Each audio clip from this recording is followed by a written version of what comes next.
Alhamdulillah binikmati sehat ini kita bisa bertemu kembali mengkaji kembali.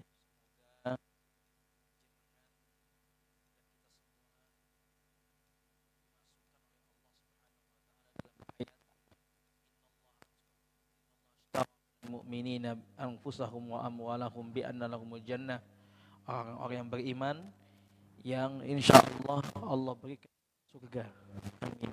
Disebabkan karena kita telah mengorbankan harta kita, mungkin jiwa kita, kita memikirkan akhirat kita dibandingkan dunia kita. Atau semoga dengan menyempatkan waktu untuk akhirat kita di tengah-tengah kesibukan dunia kita, semoga ini menjadi nilai pahala yang besar dan menyebabkan Allah ridho kepada kita sehingga Allah masukkan kita ke dalam surganya. Amin ya rabbal alamin. Pada malam ini kita lanjutkan kajian kita kaifa amalahum Rasulullah, bagaimana Nabi bermuamalah. Dan kemarin kita sampaikan tentang bagaimana Nabi bermuamalah dengan tetangga. Dan belum selesai kita bacaannya. Ya. Kita bahwasanya ya di antara yang kemarin bahwasanya Nabi malaikat Jibril mewasiatkan kepada Nabi SAW untuk benar-benar berbuat baik sesama tetangga, karena tetangga itu seakan-akan mewarisi berarti kan wah dekat sekali hubungannya. Kalau mewarisi kan berarti dekat, seakan-akan mewarisi. Iya memang, sehingga banyak hukum-hukum yang berkaitan dengan tetangga. Dan kaidah tetangga kemarin ya, tetangga itu ya yang secara umum yang bisa terdengar tangisan anak kita bermain kok bisa terdengar, berarti itu tetangga. Depan pintu belakang rumah kita itu tetangga dan memiliki hak yang kita wajib perhatikan. Atau kembali kepada uruf juga bisa, kembali kepada kebiasaan masyarakat. Biasanya tonggois kalau sa RT, sa blok ini tonggo ya. Kalau di Saudi lebih kepada ini sih, jamaah masjid. Jadi yang ke masjid itu kenal. Karena bertetangga itu jauh barang sana. Kan rumahnya tertutup ya. Jadi kenalnya di masjid. Ya sama bapak-bapak sama bapak aja, ibu-ibu paling sama ibu-ibu jarang. Kebiasaan kembali kepada uruf. Kemudian kita lanjutkan pada malam ini, masih kita berhubungan dengan tetangga, hukum-hukum. Di antara di sini Nabi SAW ya di sini dijelaskan dalam kitab ini, wa hassa ala ta'ahudil jiran bit ta'am. Hendaklah kita itu juga ya apa istilahnya, memberi makan kepada tetangga. Kalau kita masak sesuatu yang banyak, bukan yang banyak, masak sesuatu kita kasih tetangga kita, jangan lupakan tetangga kita. An Abi Dzarrin radhiyallahu anhu qala Rasulullah sallallahu alaihi wasallam, hadis dari sahabat Abu Dzar radhiyallahu anhu, Nabi bersabda kepada Abu Dzar, ya Abu Dzar, wahai Abu Dzar, idza tabaqta marqatan fa aktsir ma'aha. Wahai Abu Dzar, kamu ini kalau seandainya masak marqah ya, sejenis masakan yang berkuah. Kalau marqah ini sini bisa ada kambing, gulai gitu, tapi kita sebutlah makanan yang berkuah. Fa aktsir ma'aha, maka perbanyak dudui kuahnya. Kenapa? Ya, wa ta'jiranaka, kasihkan kepada tetanggamu. Karena kalau kuahnya banyak bisa dibagi. Cuman yang kadang agak repot Pak ya, jangan kemudian Nabi bilang kuahnya banyak, kuahnya banyak. Jadi kadang-kadang ngasih tetangga akeh kuah, isine dagingnya 3 biji, kuah rawonnya banyak ya. Kadang-kadang gitu juga di Pak itu kadang-kadang tonggo ya sepantesnya lah. Karena kadang-kadang juga salah, baik ya kita pengen ngamalkan begitu ya enggak. Kata Nabi juga bersabda kan, fa'asibhum bil ma'minha ma'ruf, kasih yang baik. Maksudnya ini motivasi, bukan kemudian banyak kuahnya. Ya kadang-kadang kalau jenengan kemudian juga ngasih kuah tok, itu sayurnya saiti, dagingnya dikit. Ya kok kemudian tonggone kok ya kuah tok ya kayak sini. Dia ngomong gitu. Ya memang harusnya ngasih yang hadis itu mengatakan fa'usibhum bima'ruf, kasih yang baik. Yang baik itu kuahnya banyak, isinya juga banyak. Tapi ini motivasi. Intinya motivasi ya agar seorang itu kalau dia masak, ini lebih khusus ibu-ibu ya. Kalau ibu-ibu masak Bu, kuahnya yang banyak. Jangan lupa tetangga, apalagi tonggone Pak D-nya, apalagi tonggone adik kandungnya kan gitu. Apalagi tonggone ya anak yatim, janda. Harus diingat. Wa fi lafdin akhar, hadis yang lain, qala inna khalili awsani. Hadis lain mengatakan, sesungguhnya kekasihku siapa Rasulullah sallallahu alaihi wasallam memberi wasiat kepadaku, kata Abu Dzar, idza tabakhta maraqan fa aktsir ma'ahu summa anzur ahla baitin min jiranika. Hai Abu Dzar, kata Abu Dzar, Rasulullah mewasiatkan kepadaku, kalau aku masak suruh perbanyak kuahnya. Habis tuh tengok tangganya. Maksud tengok kenapa? Kira-kira tonggone iki ada makan panda. Itu penting. Ya. Kadang-kadang apalagi kita tahu nggak punya kerjaan, janda, kan pasti kalau kita pernah hidup ya benar-benar nggak mampu Pak, pernah hidup yatim gitu, pernah hidup hanya ibu aja yang bekerja, itu benar bisa merasakan Pak. Kalau ndak ngutang di warung ya nggak bisa makan. Kalau nggak pernah hidup begitu yes nyaman-nyaman aja, yang nggak pernah pikiran masa yuk ada orang, buktinya ada kasus nggak bisa beli buku bunuh diri, yang kasus lagi banyak. Ternyata memang begitu kondisi. Ya. Coba perhatikan tetangga kita, masya Allah. Ya. Kenapa? Summa anzur ahla baitin min jir. Perhatikan tanggamu. Fa usibhum minha bima'ruf. Terus kasih dia yang baik. Jangan makanan sisa. Tonggo itu yang ngerti Pak. Ya kerasa. Ya kami ki ya misalnya kadang tonggo yang ngerasa. Lah aku memang nggak mampu gitu. Tapi yo dikei makan sisa yo masuk bendino. Masa setiap hari ya jangan dikasih makan sisa. Bisa dirasakan kok. Oh ini makanan sisa. Oh ini makanan fresh. Bisa kan? Bisa dirasakan. Ya. Jadi kita juga pentingnya menjaga perasaan sesama gitu. Karena sebetulnya kita saling membutuhkan. Kita butuhkan pahala dan saya juga butuhkan ya gitu. Wa kam minan nasi may yakfulu an hadzal amr. Kata Syekh di sini, saya sampai sini, Syekh Muhammad Shalih Al-Munajjid sudah mengatakan, ya, hafizahullah, masih hidup beliaunya ini, betapa banyak manusia yang lupa masalah ini. Ibu-ibu juga banyak yang lupa. Saya pribadi, kita semua, kita muhasabah. Tidak mesti kita tuh masak ngasih tonggo. Bisa dikatakan paling pas enek acara. Paling bagus kok ada acara kita kasih itu bagus. Tapi kapan kita ngasih tangga? Gak mesti, padahal hadisnya kalau kamu masak berkuah berarti kan. Tapi dahulu kan memang jangan masak. Nabi itu zaman dulu tuh makannya kurma, susu, gitu, roti. Kalau masak berarti kan wah punya rezeki. Kalau masak berarti makanannya ini enak gitu loh. Juga bisa. Nah setidaknya begitu Pak. Kalau kita kan memang setiap hari masak. Indonesia ini ya kalau enggak kena nasi belum makan. Walaupun pagi udah kena 3 roti. Udah makan Pak? Belum.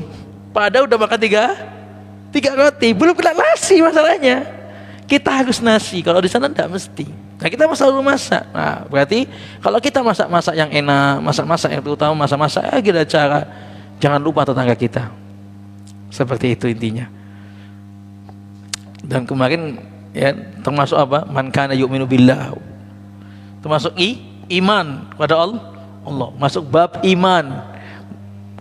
Delok tetangga, perhatian tetangga masuk dalam bab iman. Ya Allah, bab iman. Bab yang besar, bukan bab yang kecil. Islam, iman, bab yang besar. Fala yata'ahadu jiranuhu bitta'ama anna qad yudhi'u ma yazidu ala hajatihi ma qad yasna'u ma yazidu ala hajatihi. Kadang tuh banyak banget ibu-ibu juga begitu. Ya, enggak perhatian tetangga katanya Syekh ini. Padahal dia masak lebih-lebih Apalagi yang udah nggak bisa nakal, pokoknya belonjo, budget seket, NTS 1 seket. Emang gitu Bu, belanjanya segitu banyaknya. Dan masak harusnya cuma buat 4 orang, nggak biasa. Biasanya masak 10 untuk 10 orang, sehingga sisa. Kadang-kadang makan sudah masak nih, tiba-tiba suami ngajak makan di luar, sisa, kan gitu kan? Nah, ini banyak sekali, katanya. Kadang masak lebih dari kebutuhan. Summa yarmi baqiyata fil qimama. Kemudian apa? Sisa. Akhirnya sudah malam, besok pagi basi. Akhirnya dibuang ke tong sampah. Kadang-kadang bisa loh Pak, Bu, tukang sampah itu ada loh kalau di RT itu kan. Nah itu kita juga harus punya rasa malu. Masa setiap pagi atau setiap ngambil sampah kok ada barang basi, malu lah. Sebagai kita udah ngaji, dia mesti enak barang sampah, barang basi. Begitu juga ya anak-anak kita zaman sekarang juga diajari. Mending masak ngepres, tapi tidak sisa. Masak sedikit buat bareng-bareng tuh semakin rasanya banyak, kenyang. Tapi kalau makannya pakai piring dewe-dewe, ya emang jadinya kelihatannya gak kasih sisa. Begitu. Wa fi jiranihi, padahal man qad yabitu ala tawa la yajidu ma yasuddu jaw'atahu. Padahal tonggone dalam kondisi kelaparan. Padahal tonggone ini nanti malam makan apa, bingung karena gak punya uang. Kadang gak punya uang, dikasih tempe sama sambal, itu seneng loh. Tempe, ya kalau gak punya uang, makan itu enak sekali. Maka perhatikan di sini ya, diingatkan jangan sampai kita buang-buang. Wabil khusus nanti Ramadan. Ini udah bulan Sya'ban, pertengahan Ramadan. Saya selalu menyarankan, selalu menyampaikan kepada bapak-bapak, ibu-ibu, kaum muslim muslimat, wabil khusus muslimat, dan juga para suami kerjasama. Kita itu kan kita kan nggak ada tahlilan, kita nggak ada yasinan, kita nggak pernah bagi makan memang. Akikahan kita kirim ke pondok, akikahan kita kirim ke masjid. Terus kita bagi tonggoi kapan? Sedangkan tonggo, yasinan, tahlilan, kita gitulah. Kita nggak setuju, tapi buktinya mereka mengirim kita makanan. Nah, Ramadan manfaatkan untuk bersedekah.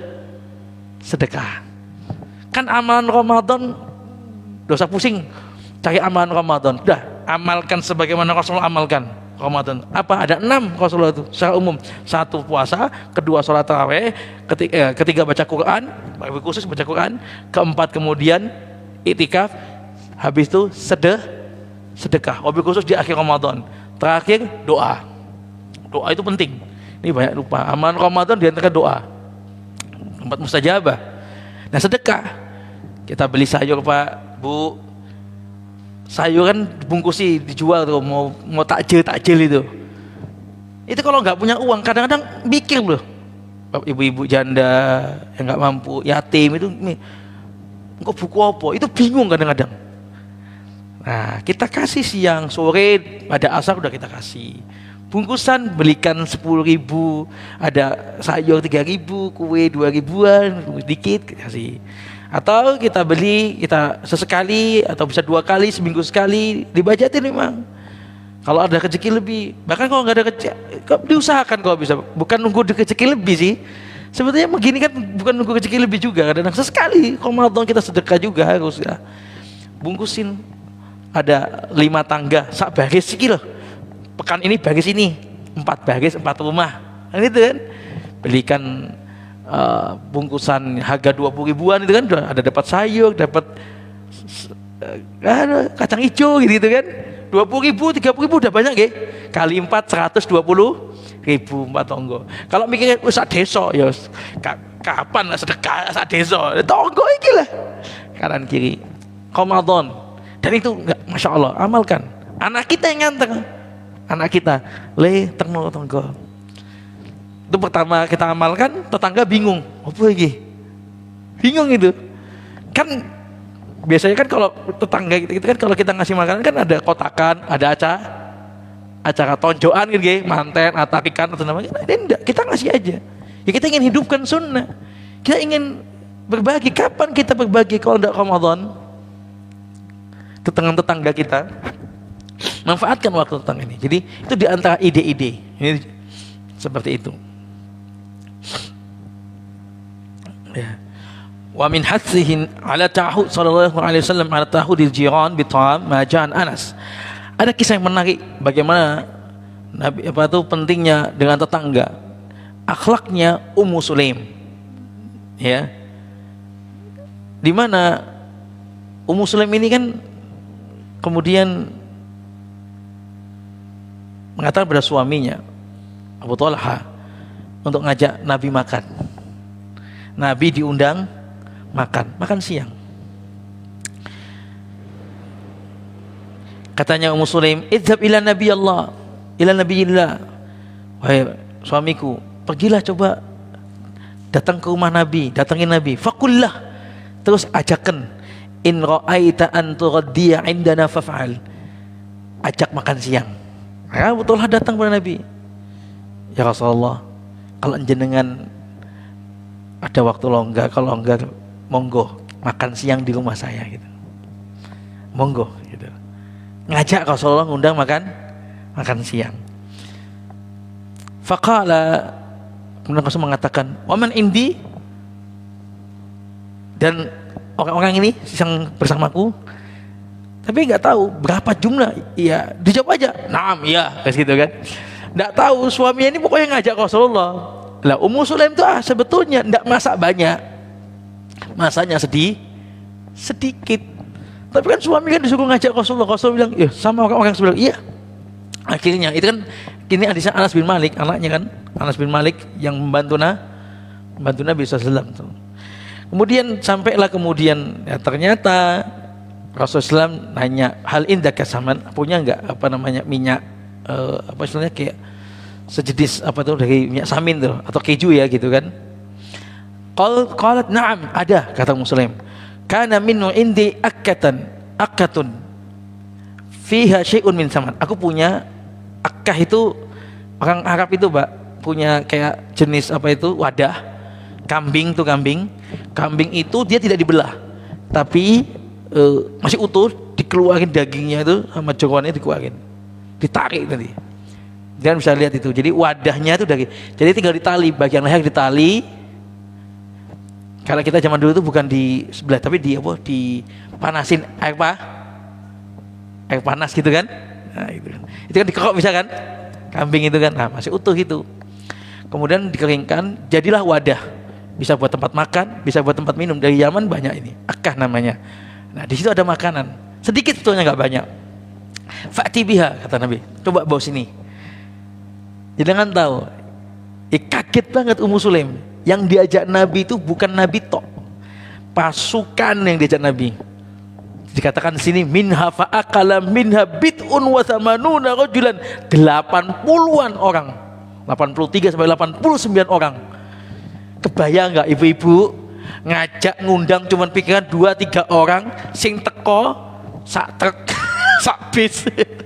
Kebayang repot mboten jenengan. Piye kepikiran mesti dulu kau. Tapi Nabi santai, Nabi kan tadi katanya sama orang yang di sekitarku, iya, kata suaminya. Ya udah, ternyata yang Nabi ngajak berapa orang? 80-an orang. Ya cukup ponda nih, mesti cenut itu ibu-ibu. Cukup ponda, gimana? Sama Nabi kemudian didatangkan makan Nabi mengatakan, "Bismillah, Allahumma azim fihal barakah." Ya Allah, Nabi berdoa, Nabi doakan makanannya itu. Bismillah, ya Allah, semoga barokah makan ini. Barokah itu apa? Apa barokah? Bertambah. Sedikit tapi cukup buat orang banyak, itu barokah. Kebaikannya tetap dan bertambah. Caranya sehat lah, Pak. Nggih. Sehate semakin tua semakin tetap sehat. Ini ku barokah berarti usiane. Fisiknya barokah niku. Kalau semakin nyusut, ya mungkin memang udah tua secara umum. Tapi barokah itu begitu. Nah, sama Nabi doakan semoga barokah. Ternyata, wah, masya Allah, cukup. Katanya Anas, fa akhadtu naqaqatin, padahal cuma dapatnya cuma sepanci. Jadi cuma sepanci kecil. Tapi bisa fa'akala bit'un minham bit'un wasamun, tapi bisa dimakan banyak orang. Subhanallah. Dan benar-benar lebih. Apa kata Nabi? Padahal Nabi diundang nih. Nabi memberikan contoh kepada Ummu Sulaim, kuli wa at'ami jiraniki. Wahai Ummu Sulaim, ini bagianmu, makan silakan, kasih tonggomu. Wih, ya Allah. Bukan cuman buat Nabi dan pasukannya, masih sisa buat tetangga. Nabi berpesan kepada Ummu Sulaim, kasih tanggamu. Dalam kondisi begitu loh, Pak. Dalam kondisi begitu masih dipikirkan. Nabi mencontohkan kepada Ummu Sulaim. Ya. Ini menunjukkan apa? Contoh dalil bahwasanya Nabi perhatian kepada tetangga. Begitu juga wa kana yaqbalu da'wata jiranihi. Nabi kalau diundang tetangga, yo datang. Tapi ada kisah unik yang sini. Uniknya ini Nabi diundang, tapi Nabi diundang sendiri. Nabi gak suka kalau sendiri, sukanya sama istrinya gitu. Sama Aisyah. Jadi kisahnya ini Anas bin Malik, hadis Anas bin Malik radhiyallahu anhu. Anna jaran li Rasulullah sallallahu farisiyan kana thayyibul maraq. Ada punya tetangga seorang dari Persia. Dari Persia bukan orang Arab ya. Persia. Nah, kebetulan kalau masak enak masakannya. Masak yang berkuah tuh enak, thayyibul maraq, masaknya enak. Fasana ali Rasulillah sallallahu summa jaa yadu. Terus dia masak, karena masakannya terkenal enak, dia masak pengen masakannya biar dirasakan, dicicipi oleh Rasulullah, dicicipi oleh kekasihnya kan Rasulullah. Nabi diundang, Nabi saya masak enak ini, masak kuah ya, masak sesuatu yang enak. Nabi diundang. Apa kata Nabi? Hadiri Aisyah gimana? Maksudnya istriku juga ya? Kata dia, la. Boten Nabi jenengan mawon. Apa kata Nabi? La. Kalau gitu aku juga nggak mau. Farisi ini lagi masak lagi, pada lain waktu masak lagi, ngajak Nabi lagi. Kata Nabi, istriku piye? Gimana istriku? Kata dia, la ya Rasul. Terus kata Rasulullah, udah kalau gitu saya juga lah, aku juga nggak mau, kata Rasulullah. Akhirnya sampai tiga kali. Yang ketiga, maka kemudian sum'ada yadu faqala Rasul wa hadhihi faqala fi na'am, kata dia. Istriku gimana? Apa kata orang Persia tinggal ini? Nggih Rasul, jenengan kalih sekeluarga. Maka kemudian Rasulullah berangkat bareng ke rumahnya. Ini ya, maksudnya di sini kata para ulama, loh kok kenapa Persia ini, nah istrinya Nabi loh mau ikut datang kok nggak boleh?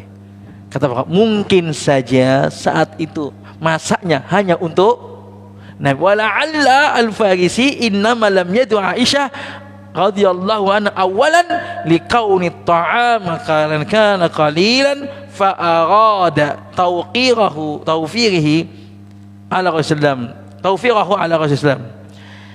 Mungkin karena makanan yang dimasak saat itu sedikit ya, kalau ngajak Aisyah wah gak cukup malah sini kok gitu, malah malu-maluin. Ya sudahlah, Nabi aja.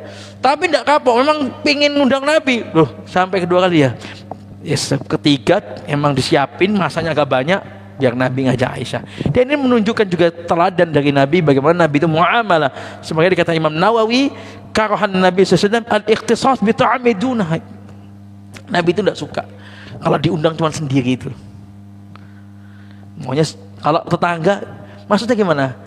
Biar kenal bojone, ben kenal mbek bojone niku lho. Kadang-kadang kita bertetangga kitanya, terus antar umahat ndak kenal. Itu fungsinya. Nah, kalau saya diundang istri saya, ini tonggo loh nggih, tonggo. Itulah istri kita juga biar kenal dengan istri tetangga. Seperti itu. Nabi juga suka, dan sisi lain Nabi juga senang kalau diundang itu sekeluarga. Ini bukti, dan Nabi perhatian kepada Aisyah. Mumpung lagi Ada orang masak enak, ya makan sama-sama. Gitu loh. Nah, kemudian hukum yang berkaitan juga dengan tetangga adalah bertetangga itu bukan cuman kita bisa tidak istilahnya apa nggih? Tidak mengganggu tetangga, tidak. Itu bagus. Tapi kok lebih bagus lagi akhlaknya. Kita bisa menerima beban gangguan dari tetangga. Kita bisa menerima lapang dada ketidaknyamanan dari tetangga. Oh, itu berat, Pak. Berat sebetulnya. Tapi itu yang paling harus kita lakukan. Ya. Di sini diceritakan an Ummu Salamah, istri Nabi kan, radhiyallahu anha, qalat, dia mencerita, bainama ana ma'a Rasulillah sallallahu fi lihafin iddakhalat syatun li jarina fa akhadhat qursatan lana, al-qursah min al-khubz, fa qumtu ilaiha fa akhadtuhu min baini lihiyaiha faqala sallallahu ma kana yanbaghi laki an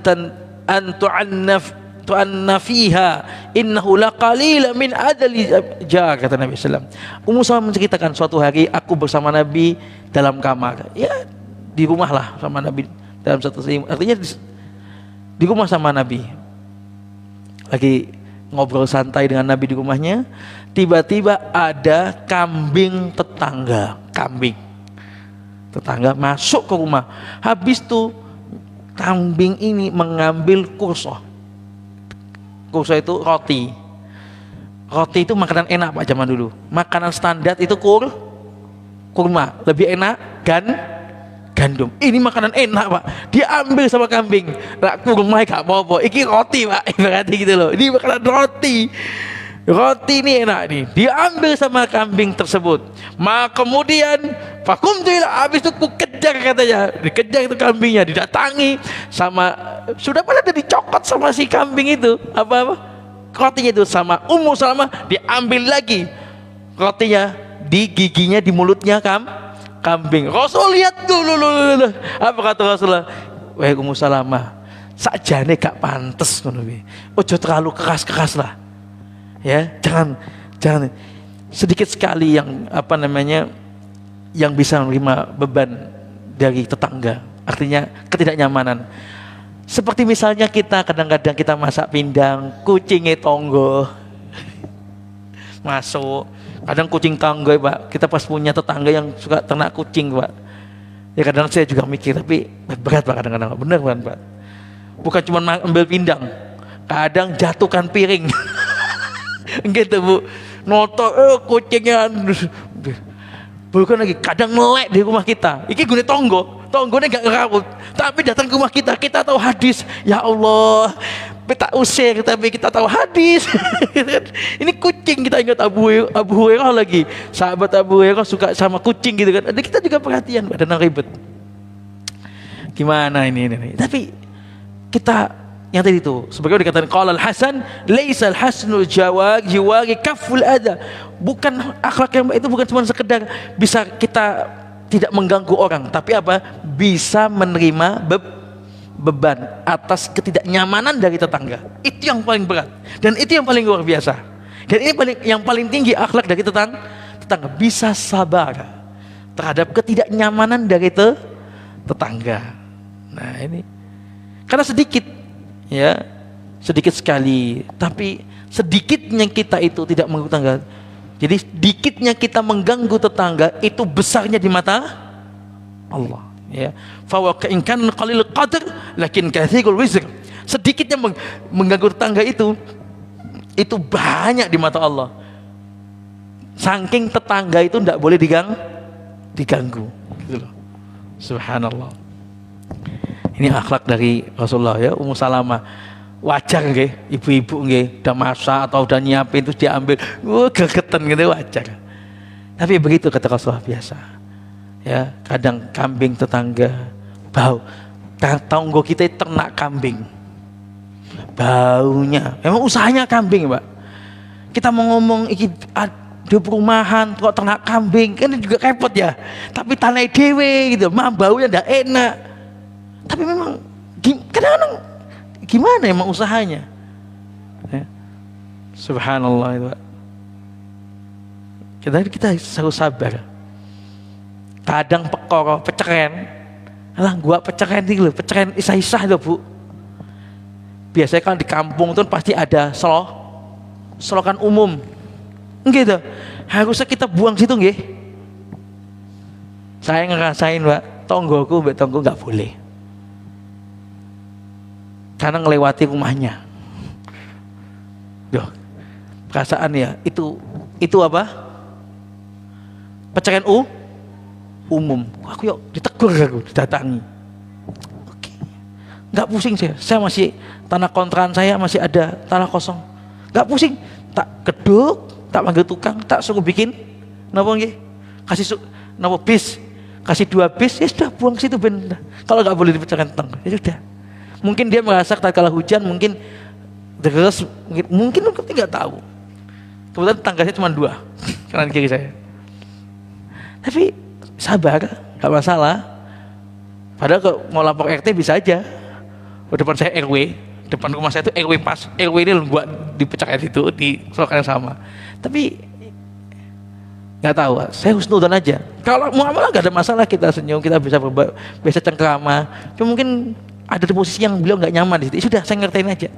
Saya ngalah toh kita belikan bis 2, sudah buang di situ. Isah-isah. Karena begitu cobaan kita di tetangga. Apalagi saya juga pendatang, bukan orang situ, bukan KTP situ. Apalagi kita beban dakwah, kita harus lebih lagi, harus sabar, harus lebih sabar, harus lebih bagaimana kita harus mengedepankan gitu, maslahat dan mafsadat.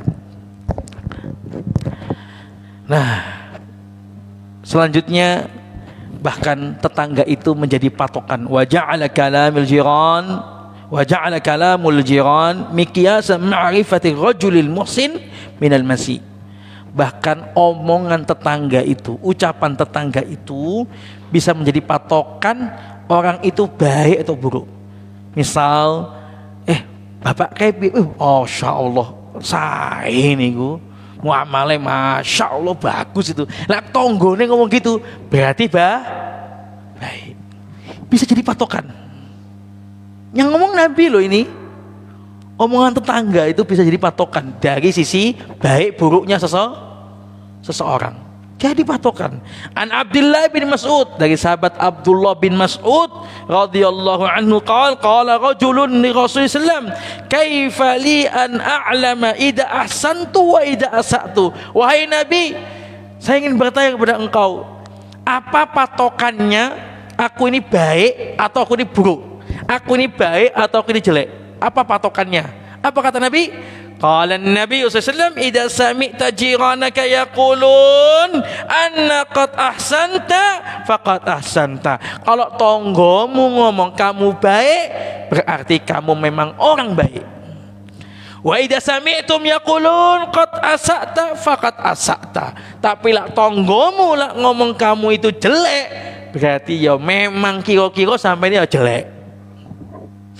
Berarti muhasabah. Berarti muhasabah. Apa yo gitu. Ayo ikhwan fiddin wal akhwati fillah, Bapak Ibu. Perhatikan bab-bab seperti ini. Kita udah ngaji jauh dan ngaji lebih baik lagi, maka perhatikan bab-bab seperti ini. Ya. Jangan menutup telinga. Kalau ada masukan dari tetangga dan sebagainya, jangan menutup telinga. Kadang-kadang kita harus lakum dinukum waliyadin, ini bahasanya gitu, dewe-dewe saiki. Nggak bisa. Kalau kita, tetangga itu sejak dari awal kita sampaikan, mau dia muslim maupun kafir sama hukumnya, secara hukum tetangga sama. Tetangga ini nggak ngomongin agama, ngomongin manusia, nggak ngomongin manhaj, nggak ngomongin agama, bagi manhaj. Ngomongin manusia. Kalau dia manusia, ayo. Nah, gitu loh.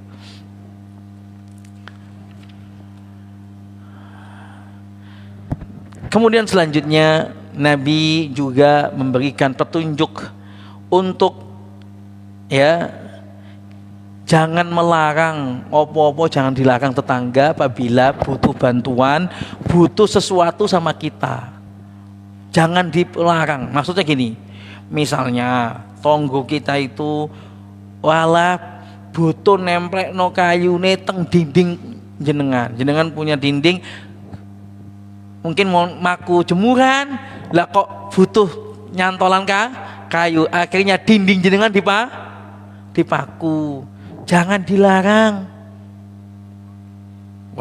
Maku ka izin iki. Lho. Monggo kita baca. An Abi Hurairah radhiyallahu anhu, dari sahabat Abu Hurairah radhiyallahu anhu, anna Rasulullah sallallahu alaihi wasallam qala, "Idza ista'dana ahadukum jaruhu ay yaghriza khashabahu fi jidar fala yamna'uh." Kalau kemudian tetangga kita itu apabila ingin izin, kemudian ingin menancapkan kayunya ke dinding kita, jangan dilarang. Bu, nganu nggih. Saya kebetulan halamannya itu pojoknya dindingnya tetangga. Lah, saya mau ngecat rumah. Halaman saya mau saya cat. Kalau enggak saya cat piye gitu rasanya. Akhirnya saya izin. Bu, kalau cat nggih. Izin dulu.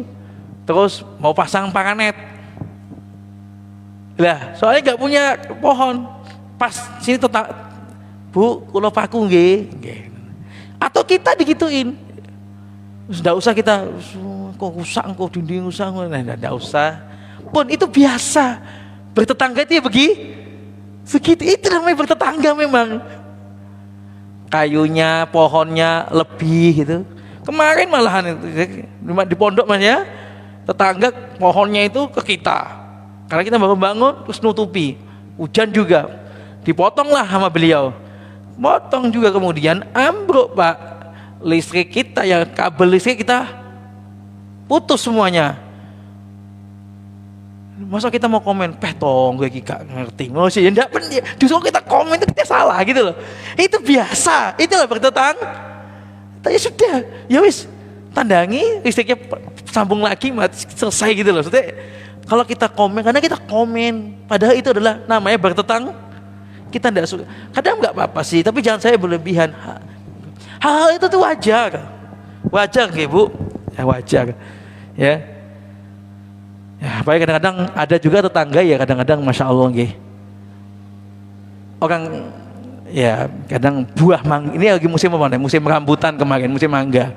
Kadang-kadang bahkan mangganya kita ke tanahnya dia, boleh nggak dia ngambil?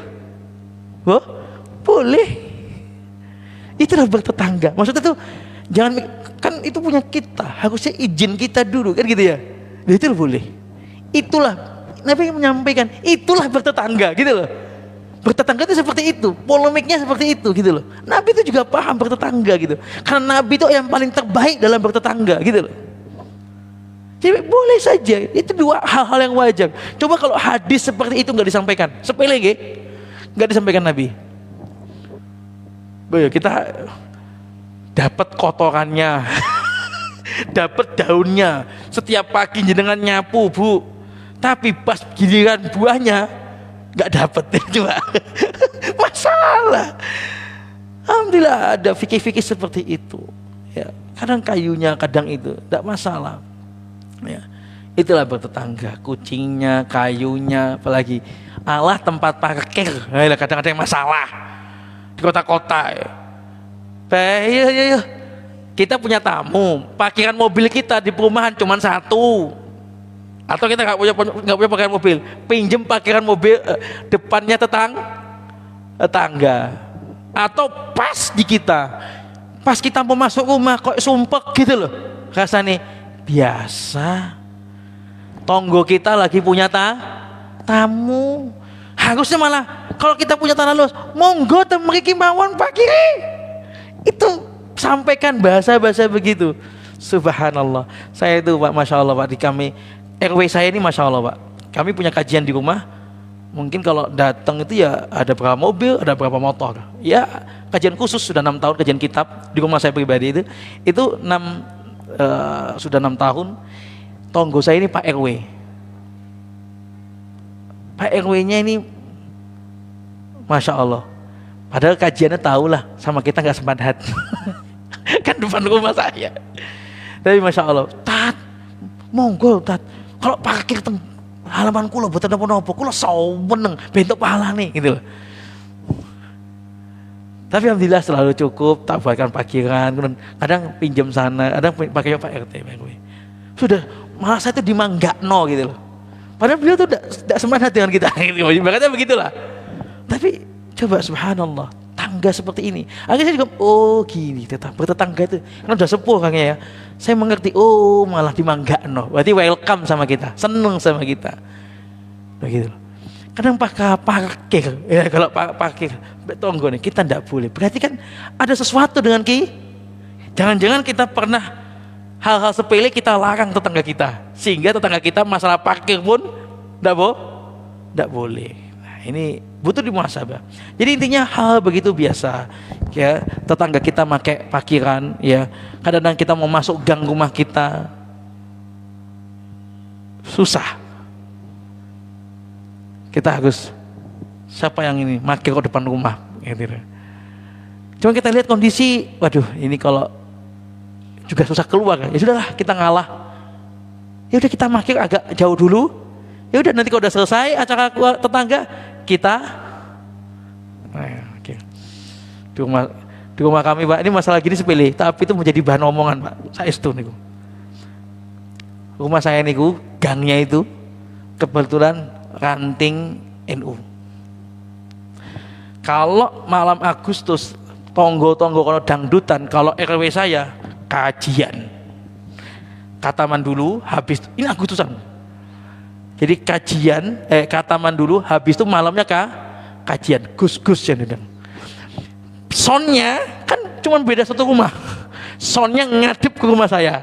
Bisa jenengan bayangin sonnya horek kalau udah jauh. Itu sampai pintu getar-getar Pak, beneran itu. Kemudian parkirnya mobil itu kan kalau gus-gus itu kan dikawal sama banser ya, kawal. Itu kan pasti sampai depan panggung tuh rumah saya Pak. Nggak, itu jalan raya, jalan gang gitu, aspal ditutup. Rumahku tak buka Pak, parkirnya, kan halaman agak luas. Halaman kontrakan itu tak buka.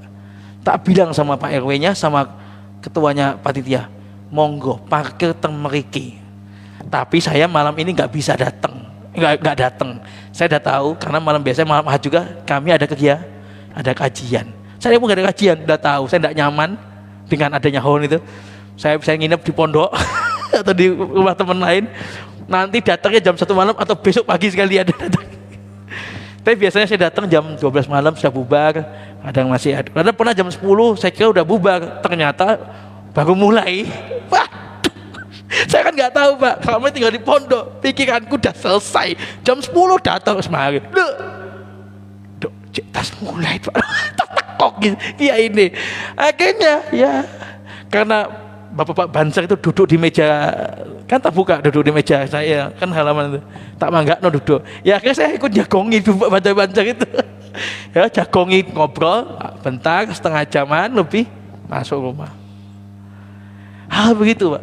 Ya kuwi tonggo. Jangan takut Mas, nanti jenengan berarti duduk sama Banser, manhaj jenengan enggak lurus. Itu bab muamalah. Enggak ada bab muamalah. Kita enggak datang acara, kita ngobrol kita ini. Karena tinggal di depan duduk di rumah kita. Tetangga ya. Nah, kami punya banyak guru yang saya banyak belajar dengan beliau-beliau bagaimana bertetangga. Seperti misalnya Ustaz Abu Zaki, ya kakak Ustadznya Ustaz Abu Ammar itu Masya Allah sak gayam niku Masya Allah, semua seneng dengan beliau.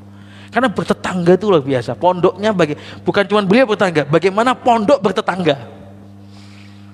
Gitu, itu luar biasa. Itu PR besar dan itu berhasil gitu. Bagaimana pondok bertetangga itu berat gitu. Bukan cuma kita, tapi pondok itu berat.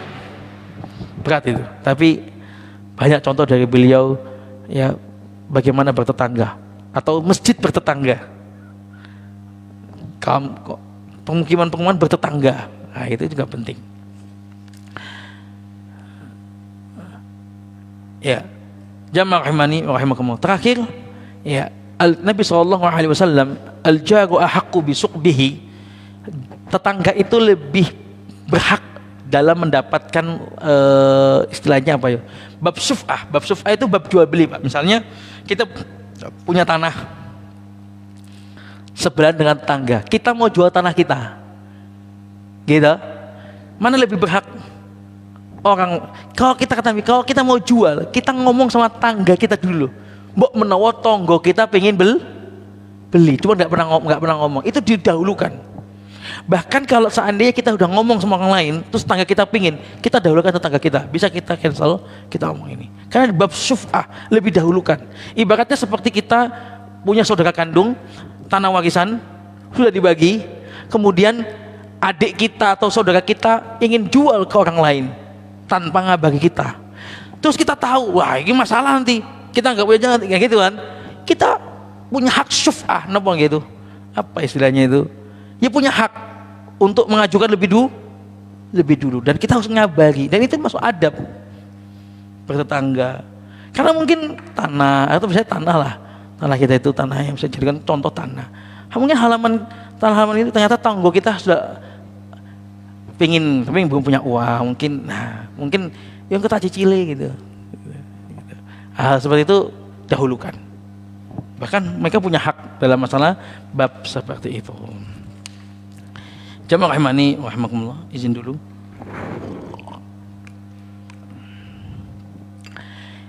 Ya, inilah bab tentang tetangga, dan sudah selesai bab tetangga. Sekarang kita masuk bab baru, bagaimana Nabi bermuamalah. Tadi bermuamalah dengan tetangga. Sekarang bab baru, ta'amulun Nabi SAW ma'ad duyufi wal mustata'afin. Bermuamalahnya Nabi dengan tamu dan orang-orang yang lemah. Orang lemah itu fakir, miskin, atau orang di bawah jabatan di bawah kita lemah. Yang pertama dijelaskan sih, awalan, yang pertama yang butuh dipahami, an-nabiyyu sallallahu alaihi wasallam mudayyifan. Nabi itu adalah sang penerima tamu yang handal. Nabi itu adalah sang penerima tamu yang handal. Luar biasa dalam menerima tamu. Qad kana an-nabiyyu sallallahu alaihi wasallam ajwadan nas wa akramahum wa awsa'ahum iqa'an wa ahsanahum sakha'an. La siyama fi mawasimil khair. Nabi adalah orang yang sangat dermawan di antara semua manusia. Paling mulia, paling luas memberikan sesuatu. Paling mulia loh, ya. Paling luas. Nabi pernah masih apa? Pernah ada orang Badui minta apa? Tokoh Arab minta apa? Tokoh desa itu minta kambing. Yang kambingnya itu isinya selembah. Sama Nabi dikasih semua, ambil itu semua kambing. Sampai akhirnya dia masuk Islam, dia ngomong kepada kampungnya, wahai kaumku, ayo masuk Islam. Kenapa? Nabi sallallahu la yakhshal faqr, ata'an la yakhshal faqr. Nabi itu, Muhammad itu yang dia ngomong ternyata tidak pelit. Ngasih itu enggak takut miskin. Gitu. Enggak takut miskin. Kenapa? Dikasih semuanya sama Nabi. Luar biasa. Makanya ausun ata'an wa ahsanuhum saqaan, paling baik dalam soal dermawan sekali Nabi. La siyama fi mawasimil khair, apalagi kalau datang musim-musim berbagi kebaikan, seperti bulan Ramadan tadi itu misalkan. Bulan Ramadan musimnya banyak kebaikan. Ya. Yaqul Ibnu Abbas menceritakan radhiyallahu anhuma, semoga Allah meridai keduanya. Kana Rasulullah sallallahu alaihi wasallam ajwadan nasi bil khair wa kana ajwada ma yakunu fi syahri Ramadan. Abi adalah, kata Abdullah bin Abbas, Nabi adalah orang yang paling dermawan dan sangat dermawan, dan lebih dermawan lagi apabila masuk pada bulan Ramadan. Pastikan Pak, Bu, pastikan kalau jenengan pernah dengar jenengan ada orang yang baik, pastikan Ramadan lebih baik lagi. Kalau kita mau orang baik, pastikan Ramadan kita lebih baik lagi, itu pastikan. Gitu loh. Jangan kemudian Enggak Ramadan pelit, Ramadan malah tambah pelit. Jangan. Pastikan kita nih Ramadan lebih baik. Bukan cuma puasanya, bukan cuma sholat tarawihnya, bukan soal, tapi dalam memberi juga lebih baik.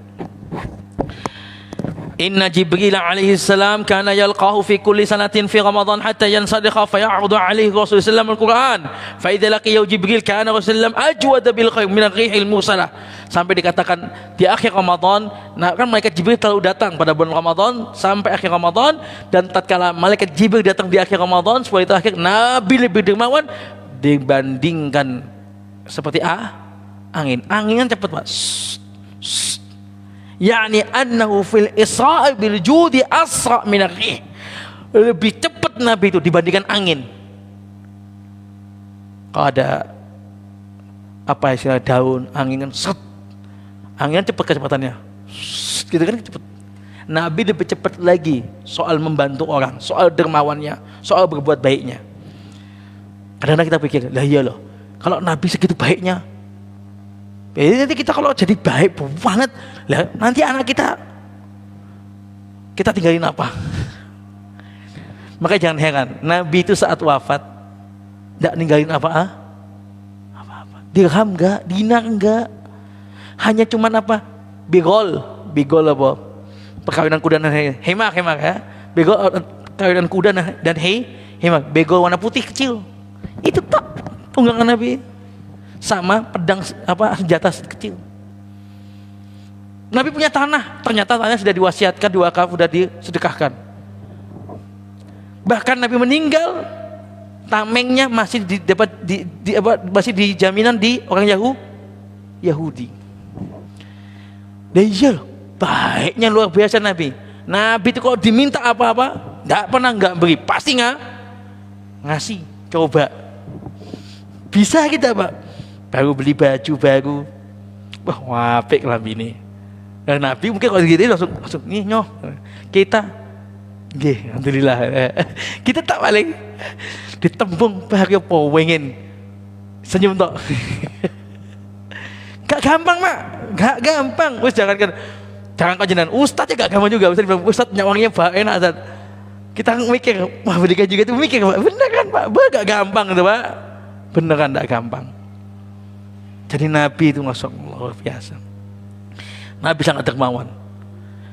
Sebagaimana juga dikatakan Anas bin Malik radhiyallahu anhu, kana Rasulullah ahsanan nas wa kana ajwadan nas wa kana asyja'an nas. Nabi itu sangat baik sama manusia, sangat dermawan dan sangat berani dalam kebaikan, sangat berani. Ya. Wa hadhil ummul mu'minina Khadijah radhiyallahu anha wa hiya a'lamun nasi bih. Bagaimana Khadijah? Masih ingat tatkala Nabi di gua Hira, Nabi kemudian menerima wahyu pertama, Nabi ketakutan. Kenapa Nabi ketakutan? Sebelum-sebelumnya Nabi itu mengira Nabi itu dekat kematiannya, sehingga ini datang ini sudah mau meninggal Pak. Istilahnya Nabi ketakutan. Jangan ketakutan, dapat wahyu kok ketakutan. Kan jadi orang mulia. Nabi nggak tahu kalau jadi angkat jadi Nabi nggak tahu. Ya, tiba-tiba seperti itu kondisinya di tengah-tengah gelapnya, di tingginya gunung, didekap dengan malaikat Jibril, Iqra, ma'an Nabi Iqra. Akhirnya Nabi pulang ketakutan, tidur berselimut Nabi, ketakutan Nabi, sampai Khadijah radhiyallahu anha memanggil pamannya, ibaratnya manggil kiai lah. Tapi saat itu agamanya Nasrani, tapi Nasrani yang benar. Ya, kemudian habis itu diberitahu hadan namun ini malaikat Jibril yang datang kepada Nabi Musa, dijelaskan sampai bingung. Apa kata Khadijah? Pengakuan Khadijah saat melihat suaminya tercinta ini, Nabi SAW kondisi begitu. Ya kan, wallahi innaka latisrul rahim ma yukhzikallahu abadan. Demi Allah ya suamiku, tidak mungkin Allah hinakan jenengan. Kenapa? Jenengan itu atas silaturahim, paling menyambung silaturahmi antar, suka mengunjungi kakek, paman. Kita tahu, pernah dengar jenengan Nabi membalas kepada Abu Lahab? Pernah dengar jenengan Nabi balas Abu Lahab? Bagaimana Abu Lahab sekeluarga itu dengan Nabi kelakuannya?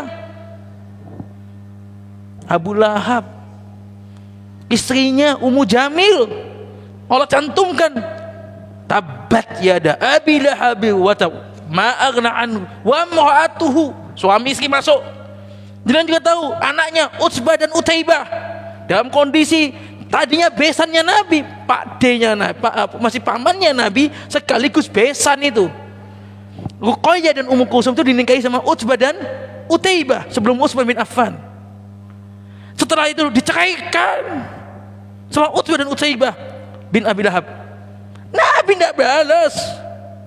Nabi berdakwah selalu ngintai. Nabi pernah dilempar sampai sini berdarah kakinya. Tidak pernah balas. Nabi itu baik dalam menyambung silaturahmi. Kalau Nabi ingin balas bisa. Nabi nggak balas. Tatkala dikepung Quraisy Banu Abdul Muttalib bin Hashim di lembah 3 tahun baikot, Abu Lahab kan enggak, Abu Lahab yang termasuk yang ikut-ikut dalam pembaikotan. Nabi tidak pernah balas. Tidak pernah balas. Bagaimana Nabi menjaga silaturahmi secara manusiawi, hukum manusia. Tapi itu akhirnya Allah mencelakan, Allah mencela Abu Lahab. Nabi ya sallallahu alaihi wasallam berkata, engkau ini orang yang paling menyambung silaturahmi, wa tasdiqul hadis, paling jujur dalam cerita, paling jujur dalam omongan, wa ta'minul kalla, suka menerima bebannya orang lain, bantu orang beban orang terima, wa taksibul ma'dum, suka mengadakan ada yang enggak ada, orang fakir miskin enggak punya diadakan bagaimana punya, suka bantu. Ini pujiannya Khadijah pada Nabi sebelum Nabi diangkat menjadi Nabi. Jadi Nabi itu sangat baik sebelum jadi Nabi. Jangan dikira Nabi itu baik setelah jadi Nabi. Enggak, Nabi itu sudah baik sejak kecil dan lebih baik lagi, lebih bersyukur lagi tatkala menjadi Nabi. Nabi sudah baik. Makanya pujian ini pujian bukti dari Khadijah. Habis itu kata Khadijah, wa tuqriqud dhaif, dan engkau orang yang memuliakan tamu. Arab itu enggak dianggap baik kalau dia belum memuliakan tamu. Ciri khasnya orang Arab itu baik, memuliakan tamu.